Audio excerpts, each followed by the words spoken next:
নমস্কার, তন্দ্রা লিটিল ওভেনে আপনাদের সকলকে স্বাগত। আজকে আমি আপনাদেরকে লাউ দিয়ে একটা সম্পূর্ণ নিরামিষ রান্না করে দেখাবো। এই রান্নাটা করা খুব সহজ, হাতের কাছে জিনিস দিয়ে হয়ে যাবে, অথচ খেতে অসাধারণ লাগে। সাথে অনেক টিপস অ্যান্ড ট্রিক্স থাকবে, কিভাবে লাউয়ের জলটা না ফেলে ঝটপট শুকানো যায় সেই টিপস থাকবে। আসুন তাহলে দেখে নিই রেসিপিটা। এখানে আমি একটা লাউ নিয়ে নিয়েছি। লাউটা ভালো করে ধুয়ে পরিষ্কার করে নিয়ে এসেছি, তারপর আমি দুটুকরো করলাম। এই লাউটা দিয়ে আজকে আমি আপনাদেরকে রান্নাটা করে দেখাবো। লাউয়ের একটা দিক আমি নিলাম, নিয়ে সেটাকে আমি কিভাবে লাউটাকে কাটবো সেটা আমি আপনাদেরকে দেখাচ্ছি। লাউটাকে আমি প্রথমে টুকরো করে নিচ্ছি, টুকরো করে তারপর এর খোসাটা আমি ছাড়াবো। খোসাটা যখন আমি ছাড়াবো, খোসাটা একটু মোটা করে ছাড়াবো, কারণ খোসাটা আমি ফেলবো না। খোসাটা দিয়ে আমি আরেকটা রেসিপি করব, তাই একটু মোটা করে কাটলে খেতে ভালো লাগবে, তাই মোটা করে চামড়াটা ছাড়িয়ে নিচ্ছি। এই মুহূর্তে আপনারা কে কোথা থেকে আমার এই রেসিপিটা দেখছেন, প্লিজ একটু কমেন্ট বক্সে কমেন্ট করবেন, আমার তাহলে খুব ভালো লাগবে। আর নতুন কোনো বন্ধু প্রথমবার আমার চ্যানেলটাকে দেখে থাকলে আপনাকে একটা বিগ হাগ জানাচ্ছি। চ্যানেলটাকে সাবস্ক্রাইব করে নেওয়ার জন্য অনুরোধ রইল, পাশে বেল আইকনটা অ্যাক্টিভেট করে নেবেন, যাতে পরবর্তী আমার সমস্ত রেসিপির নোটিফিকেশন সবার আগে আপনার কাছে এসে পৌঁছয়। আর আপনি যদি ফেসবুক থেকে দেখে থাকেন তাহলে ফলো অপশনটা ক্লিক করবেন আর একটা লাইক দেবেন, তাহলে আপনি আমার সাথে জুড়ে যাবেন। আপনি আমার সাথে জুড়ে গেলে আমার সমস্ত রেসিপি নোটিফিকেশন সবার আগে আপনার কাছে এসে পৌঁছবে।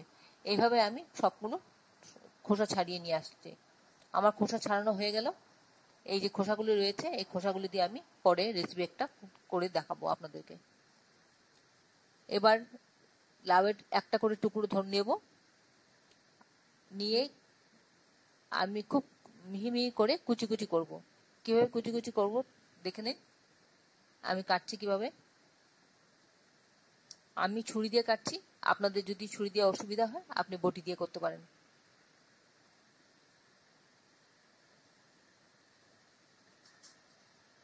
এইভাবে কেটে নিলাম, প্রথমে স্লাইস স্লাইস করে, তারপর পাশ থেকে এইভাবে ধরে কাটবো, একদম মিহি মিহি হয়ে টুকরো হয়ে পড়ে যাবে। দেখুন পড়ছে, দেখেছেন কিরকম করে কাটছি।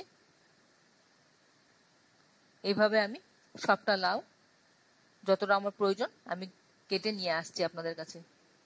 দেখুন ঠিক এরকম ঝুড়ি ঝুড়ি করে কাটবো। ঝিরিঝিরি করে লাউ কেটে নিয়ে আসলাম। এবার রান্নায় চলে যাচ্ছি। কড়াতে 1.5 চা চামচ মতন সর্ষের তেল দেব। খুব সামান্য তেলেই এই রান্নাটা হয়ে যায়। এখানে কিছু মটর ডালের বড়ি আছে, সেগুলো ভেজে তুলে নিচ্ছি। আপনি চাইলে বড়াও করে দিতে পারেন। 7-8টা মতন বড়িগুলো সোনালি রং করে ভেজে তুলে নিচ্ছি।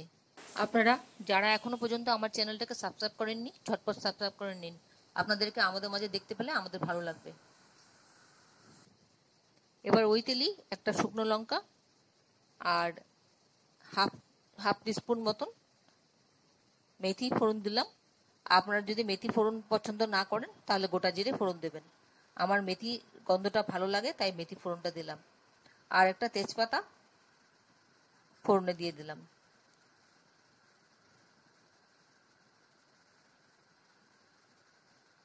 এবার ফোড়নটা হয়ে গেলে লাউটা দিয়ে দেব।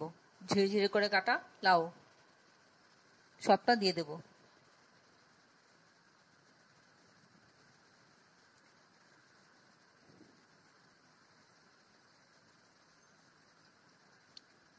এবার এর মধ্যে একটু স্বাদ মতন নুন দিয়ে দিচ্ছি, আর দেবো একটু হলুদের গুঁড়ো। হলুদ খুব বেশি দেবেন না, হলুদ খুব বেশি দিলে রংটা বড্ড চড়া আসে, দেখতে ভালো লাগে না। এই 1/8 চা চামচের দিলেই যথেষ্ট।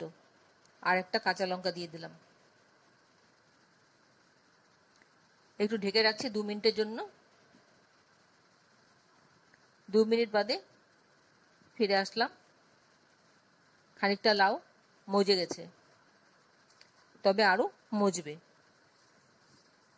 যত মজবে লাউটা, লাউয়ের থেকে তত জল বেরোবে। অনেকে এই জলটা ফেলে দেয়, কিন্তু লাউয়ের এই জলটাই আসল। সমস্ত গুণাগুণ তার ওই জলের মধ্যেই থাকে, তাই জলটা ফেলা যাবে না। ভাজা বড়িগুলো দিয়ে দিলাম, বড়ির ফ্লেভারটা অ্যাড হবে আর বড়িগুলো নরম হয়ে যাবে। 2 মিনিটের জন্য ঢেকে রেখেছিলাম। এবার ঢাকাটা খুলে দেখছি, দেখুন লাউটা অনেক মজে গেছে আর প্রচুর জল বেরিয়েছে।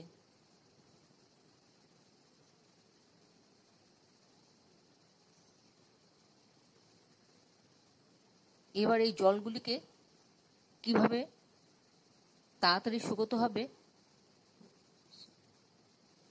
সেটা আমি আপনাদেরকে বলছি, সেই টিপসটা। দেখুন কত জল, এই জল একটুকু ফেলা যাবে না। এই জলের মধ্যে লাউয়ের সমস্ত গুণাগুণ আছে, তাই জলটা না ফেলে জলটা শুকিয়ে নেব। কিভাবে শুকাবো সব কথা মাথায় রাখতে হবে। এদিকে গ্যাসের প্রচন্ড দাম, বেশি গ্যাস কনজিউম করা যাবে না, অথচ জলটা শুকিয়ে নিতে হবে। দেখুন কত জল। এবার আসল টিপসটা দিচ্ছি জলটা শুকাবার। এর মধ্যে আমি পাতলা চিড়ে থাকলে পাতলা চিড়েটা দেবেন, আমার কাছে পাতলা চিড়েটা নেই তাই একটু মোটা চিড়েটা দিলাম। চিড়ে দিয়ে দেবেন একটু খানিকটা। এই চিড়েটা দিলে চিড়ে সমস্ত জল টেনে নেবে আর খেতে একটুকু স্বাদ খারাপ হবে না, স্বাদের কোনো তারতম্য হবে না, অথচ জলটা পুরো টেনে নেবে চিড়ে, আর আপনার পরিমাণও বাড়বে। এবার একটু চিনি দিয়ে দিলাম স্বাদ অনুযায়ী।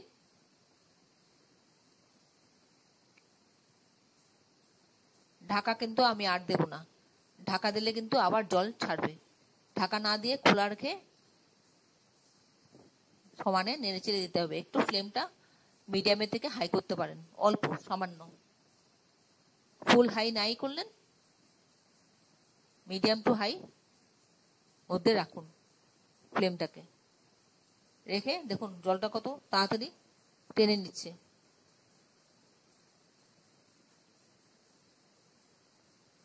একদম জল সব টেনে নিল, অ্যাবজর্ব করে নিল চিড়ে,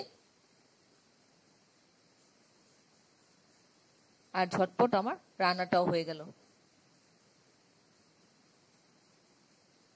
আশা করি আপনাদের ভালো লাগছে আমার এই রেসিপিটা। যদি ভালো লেগে থাকে তাহলে একটা লাইক দেবেন আর বন্ধুদের সাথে অনেক অনেক শেয়ার করবেন। আর আপনারা অবশ্যই একবার এভাবে করে খেয়ে দেখবেন। উপর থেকে ধনেপাতা ছড়িয়ে দিলাম। আমার রান্নাটা কিন্তু হয়ে এসেছে। এবার আমি একটু ধনেপাতাটা ভালো করে মিশিয়ে ঢাকা দিয়ে স্ট্যান্ডিং টাইমের জন্য নামিয়ে নেব।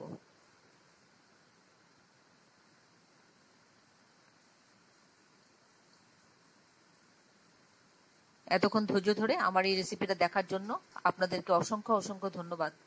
আপনারা সকলে ভালো থাকবেন, সুস্থ থাকবেন, ঈশ্বরের কাছে এই কামনা করি। আর এই ধরনের নতুন নতুন রেসিপি দেখতে আমার চ্যানেলটাকে সাবস্ক্রাইব করে নেবেন, পাশে বেল আইকনটা অ্যাক্টিভেট করে নেবেন, যাতে পরবর্তী আমার সমস্ত রেসিপির নোটিফিকেশন সবার আগে আপনার কাছে এসে পৌঁছয়। এই ধরনের অনেক নতুন নতুন টিপস আমার রান্নার মধ্যে থাকে, আপনারা দেখতে পাবেন। একটু স্ট্যান্ডিং টাইম দিয়ে প্লেটিং করে নিলাম। আপনাদের যদি কোনো প্রশ্ন থাকে আমার এই রেসিপি সম্পর্কে, তাহলে কমেন্টসে জানাতে ভুলবেন না, আমি আপনাদের প্রশ্নের উত্তর দিয়ে দেব। রান্নাটা অবশ্যই একবার করবেন, খেয়ে কেমন লাগলো কমেন্টসে জানাতে ভুলবেন না। আমি আপনাদের কমেন্টসে অপেক্ষা করি। আপনাদের কমেন্টস পড়তে আমার খুব ভালো লাগে। এই রান্নাটা মূলত ভাতের সাথে খেতেই বেশি ভালো লাগে, আর যে কোনো নিরামিষের দিন এই রান্নাটা করে খেতে পারেন। তাহলে ভিডিওটা আজকে এখানে শেষ করছি। আবার দেখা হবে আপনাদের সাথে পরবর্তী অন্য কোনো এক রেসিপিতে। ভালো থাকবেন সবাই, সুস্থ থাকবেন, নিজের খেয়াল রাখবেন, নিজের পরিবারের খেয়াল রাখবেন। নমস্কার।